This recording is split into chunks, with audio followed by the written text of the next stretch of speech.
മഹ്ശറയിൽ അള്ളാഹുവിന്റെ അടുത്ത ആളുകൾ അല്ലെ, അള്ളാഹുവിനോട് ഏറ്റവും അടുത്ത് നിൽക്കുന്ന വിഭാഗത്തിൽ പെടാൻ ഇസ്തിഗ്ഫാർ പറഞ്ഞ ആളുകൾക്ക് സാധിക്കുമെന്ന്. മഅൻ നബിയ്യീൻ, പ്രവാചകന്മാരോടൊപ്പം സ്വർഗ്ഗത്തിൽ കടക്കാനുള്ള അവസരം കിട്ടുമെന്ന് പോലും ഇസ്തിഗ്ഫാറിന്റെ നേട്ടമായി മഹ്ദൂക്കൾ പഠിപ്പിക്കുകയാണ്. സിറാത്ത് പാലം വേഗത്തിൽ കടക്കാൻ ഇസ്തിഗ്ഫാർ അധികരിപ്പിക്കുന്നവർക്ക് പറ്റുമെന്നാണ്. നമ്മുടെ മീസാൻ എന്ന തുലാസിൽ നന്മയും തിന്മയും തൂക്കുമ്പോൾ നന്മയുടെ തട്ട് ഭാരം കൊണ്ട് താന്നുപോകും. നല്ല ഭാരമായിരിക്കും ഇസ്തിഗ്ഫാർ അതിൽ ഉണ്ടെങ്കിൽ.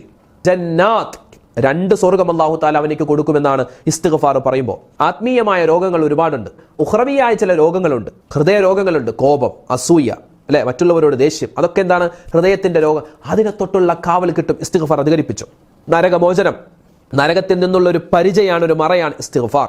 മരണപ്പെട്ടവർക്ക് വേണ്ടി കൊടുക്കാൻ പറ്റുന്ന ഏറ്റവും വലിയൊരു ഹദിയയാണ് ഇസ്തിഗ്ഫാർ. ഇസ്തിഗ്ഫാർ പറയും, ഒരു 100 വട്ടം ഇസ്തിഗ്ഫാർ പറയും. എന്നിട്ട് റബ്ബേ പടച്ചോനെ, ഈ ഇസ്തിഗ്ഫാറിന്റെ പ്രതിഫലം എൻ്റെ ഉമ്മച്ചിക്ക് കൊടുക്ക്, എൻ്റെ വാപ്പാക്ക് കൊടുക്ക്, എൻ്റെ ഭർത്താവിന്, എൻ്റെ ഭാര്യക്ക്, അവരുടെ ഖബറിലത്തിലേക്ക് നീ കൊടുക്ക് എന്ന് പറഞ്ഞു ദുആരെന്നാൽ അത് അവർക്ക് കിട്ടുന്ന ഏറ്റവും വലിയ ഗുണമാണ്. ഏറ്റവും വലിയൊരു സർപ്രൈസ് ആയിരിക്കും. മരണപ്പെട്ടവർക്ക് കിട്ടുന്ന ഏറ്റവും വലിയൊരു സമ്മാന പൊതിയായിരിക്കും ഇസ്തിഗ്ഫാർ.